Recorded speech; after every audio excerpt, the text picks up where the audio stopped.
ನನ್ನ ಮಗ ಸಂಜೆ 4 ಗಂಟೆಲಿ ಮಣ್ಕೆರ್ಕ ಆಟ ಆಡ್ತಿದ್ದ. ನಾನು ನನ್ನ ಹೆಂಡತಿ ಕಾಂಪೌಂಡವ್ರಿಗೆ ಕೂತಿದ್ದ, ಹಂಗೆ ಮರದ ನೆಳ್ಳು ತಣ್ಣಗಾಯ್ತದಲ್ಲ ಅಂತೇಳಿ. ಅವ್ನು ಆಟ ಆಡ್ತಿದ್ದಾಗ ನಾನು ಸುಮ್ಮನಿರ್ನಾರ್ದೇನೆ ಅಂದಿಲ್ಲ, ಅವ್ನಿಗೊಂದು ಕಲ್ತಕ ಹೊಡ್ತೀನಿ ಕಣೆ. ಏಟ್ ಬಿದ್ದೇಟಿಗೆ ಅಪ್ಪ ಅಂದನ ಅವ್ವ ಅಂದ ನೋಡುಮ ಅಂದಿ. ನನ್ನ ಹೆಂಡತಿ ಅಂದ್ಲು, ಇದು ಒಂದು ಆಟವ, ಬಾಯಿ ಮುಚ್ಕೊಂಡು ನಡಿ ಮನೆಗೆ ಅಂದ್ಲು. ಇಲ್ಲ ಒಂದು ಟೆಸ್ಟ್ ಮಾಡೋಣ. ಏಟ್ ಬಿದ್ದೇಟಿಗೆ ಅಪ್ಪ ಅಂದ್ರೆ ನನ್ನ ಮೇಲೆ ಪ್ರೀತಿ, ಅವ್ವ ಅಂದ್ರೆ ನಿನ್ ಮೇಲೆ ಪ್ರೀತಿ ಅಂದೆ. ಒಡ್ರಿ ಕಲ್ ತಕೊಂಡು ಅಂದ್ಲು. ಸಣ್ಣ ಕಲ್ ತಕೊಂಡ್ ಜೋರಾಗಿ ಹೊಡ್ದೆ. ಏಟ್ ಬಿದ್ದೇಟಿಗೆ ಏನನ್ಬೇಕು ಅವನು, ಯಾವನ್ಲ ಸುಳೆ ಮಗ ಕಲ್ಲೊಡ್ದನು ಅಂದ. ಇಂಥ ಹುಲಿಯ ಮನೇಲೆ ಸಾಕೊಂಡಿವಿ. ಇವತ್ತಿನ ಐಕ್ಳು ಅದ್ರಲ್ಲೂ ಕೊರೋನಾ ಬಂದ್ಮೇಲೆ ಅಂತೂ ಜಂಗಲ್ ಬಿದ್ದೋಗವ ಇವು. ಹೇಳ್ದವ್ರ ಮಾತನ್ನೇ ಕೇಳೋದಿಲ್ಲ. ಯಾಕೆ ಅಂದ್ರೆ ಇವತ್ತು ಗಂಡಸರು ಹಂಗೆ ಆಗವ್ರೆ, ಮಕ್ಕಳು ಹಂಗೆ ಆಗ್ಬಿಟ್ಟವೆ. ಈಗ ಅದಕ್ಕೆ ಹೆಂಗಸ್ರ ಕೈಗೆಲ್ಲ ಶಕ್ತಿ ಕೊಟ್ಬಿಟ್ಟವ್ರೆ, ಗಂಡಸರಿಗೆಲ್ಲ ನಿಶಕ್ತಿಯಾಗಿ ಕೂತವ್ರಿ. ಇಲ್ಲಿ ಮುಂದಿನ ಜನ್ಮ ಅಂತಿದ್ರೆ ನಮ್ಮನ್ನು ಹೆಂಗಸರಾಗೆ ಮಾಡಪ್ಪ, ಸಿದ್ದರಾಮಯ್ಯನೇ ಮುಖ್ಯಮಂತ್ರಿ ಆಗಲಿ, 2 ಸಾವಿರ ನಮಗೆ ಬರಲಿ ಅಂತ ಎಷ್ಟೋ ಜನ ಕೇಳ್ತಾರೆ.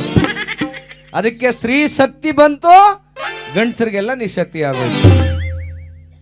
ಅವ್ರು ಮಾತಾಡ್ಸೋಕಾದ್ದಪ್ಪ ಈಗ ಹೆಂಗಸ್ರ ಮಾತಾಡ್ಸಿದ್ರೆ ಒಂದು ಆಧಾರ್ ಕಾರ್ಡ್ ಜಾಬ್ಗೆ ಹಾಕಿದ್ರೆ ಮುಗಿದೋಯ್ತು ಅತ್ತಾಗಿ ಬ್ಯಾಗ್ಗೆ. ನನ್ನ ಮಗನ ಅದೇನು ಕಿತ್ವನ ಅಂತ ಅಂದ್ಬಿಟ್ಟು ಕಡೆ ಹೋಯ್ತಲೇ ಇರ್ತಾರೆ ಸುಮ್ಮನೆ ಅತ್ತಾಗಿ. ಅದಕ್ಕೆ ಶಕ್ತಿ ಇಬ್ಬರಲ್ಲೂ ಇರಬೇಕು.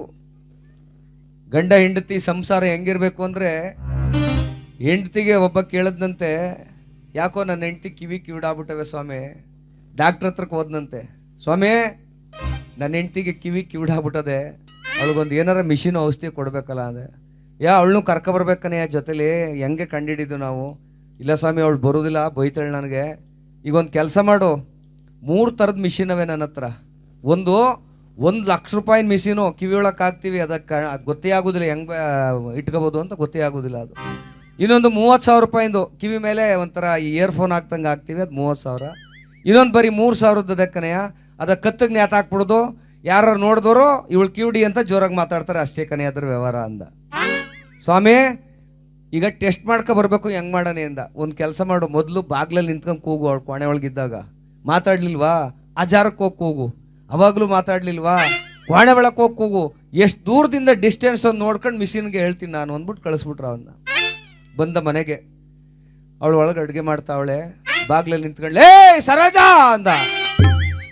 ಏನು ಅಡುಗೆ ಮಾಡಿದ್ದೀಯ ಅಂತ ಅಂದ. ಇವಳು ಮಾತಾಡಲಿಲ್ಲ. ಓಹೋ, ಇದು 1 ಲಕ್ಷ ರೂಪಾಯಿ ಮಿಷಿನ್ನೇ ತಗೊಡ್ಬೇಕಾಯ್ತದ ನಾನು. ಅಜಾರ್ಕ್ ಹೋಗಿ ನಿಂತ್ಕೊಂಡ, ಲೇ ನಾಯಿ ಬಡ್ಕಂದಂಗೆ ಬಡ್ಕತಾವನಿ ಬಡ್ಡಿದೆ, ಏನು ಅಡುಗೆ ಮಾಡಿದ್ಯಾ ಮಧ್ಯಾಹ್ನಕ್ಕೆ ಅಂದ. ಮಾತಾಡಲಿಲ್ಲ ಅವಳು. ಓ, ಇದು ಗ್ಯಾರಂಟಿ 1 ಲಕ್ಷ ರೂಪಾಯಿಂದಿಯೇ. ತಿರುಗಿ ಕೋಣೆ ಒಳಕ್ಕೆ ಹೋಗಿ ಬಾಗ್ಲಲ್ಲಿ ನಿಂತ್ಕೊಂಡು ಕೂಗ, ಲೇ ಸರೋಜಾ ಅಷ್ಟೊತ್ತಿಂದ ಬಾಗ್ಲಿಂದ ನಾಯಿ ಬಡ್ಕಂದಂಗೆ ಬಡ್ಕತಾವನಿ, ಏನು ಅಡುಗೆ ಮಾಡಿದ್ದೀಯ ಅಂತ ಅಂದ. ಅವಳು ಸೌಟ್ ಹಿಡಿದಿದ್ದಲ್ಲ ಕೈಲಿ, ಕೆನ್ನೆಗೆ ಒಂದ್ಸರಿ ಲಪಾರ್ನ್ ತಿಮ್ಮಿದ್ಬಿಟ್ಟಿದೆ. ನಿನ್ನ ಬಾಯಿಗೆ ಮಣ್ಣಾಕ ವತರಿಂದ ಅಷ್ಟೊತ್ತಿಂದಲೂ ಹೇಳತ್ಲಿ ಅವನಿ, ಮುದ್ದೆ ಉಪಸಾರ ಮಾಡಿವಿನಿ ಅಂತ. ನಿನಗೆ ಕೇಳಿಸ್ತಾ ಇಲ್ವಲ್ಲ ಮಂಗ್ಬುಂಡದೆ, ನೀನೇ ಕಿವಿಡಾಗಿ ನಿಂತಿದೆಯಲ್ಲ ಅಂತ ಅಂದ್ಲಂತೆ ಅವಳು. ಸಮಸ್ಯೆನ ನಮ್ಮೊಳಗೆ ಮಡಿಕೊಂಡು ಇನ್ನೊಬ್ರು ಕಷ್ಟ ಕೇಳಕ್ ಹೋಯ್ತೀವಿ ನಾವು. ಅದಕ್ಕೆ ಹೇಳ್ತಾರೆ ಬಂಧುಗಳೇ, ಸಮಸ್ಯೆ ನಮ್ಮೊಳಗೆ ಮೊದಲು ಪರಿಹಾರ ಮಾಡ್ಕೊಳ್ಬೇಕಂತೆ, ಆನಂತರ ಬೇರೆಯವರಿಗೆ ನಾವು ಬುದ್ಧಿವಾದ ಹೇಳೋದಕ್ಕೆ ಹೋಗ್ಬೇಕು. ಯಾರೋ ಒಬ್ಬ ಎಣ್ಣೆ ಹೊಡ್ಕೊಂಡು ಬಂದು ಹೇಳ್ತಿದ್ದ, ಕುಡಿಬಾರ್ದಕ್ಕ ಬಡತ್ತವೆ ನೀವು, ಕುಡಿಬಾರ್ದು ಅಂತ. ಅವನೇ ಕುಡಿದು ನಿಂತವನು ಹೆಣ್ಣಾಗಿ. ಆದರೆ ಕುಡಿಬಾರ್ದು ಅಂತ ಬೇರೆಯವ್ರಿಗೆ ಹೇಳಬಾರ್ದು. ಅಂದರೆ ಅವನು ಬಿಡಬೇಕು, ಇನ್ನೊಬ್ರಿಗೂ ಆ ಚಟವನ್ನು ಬಿಡಿಸ್ಬೇಕು.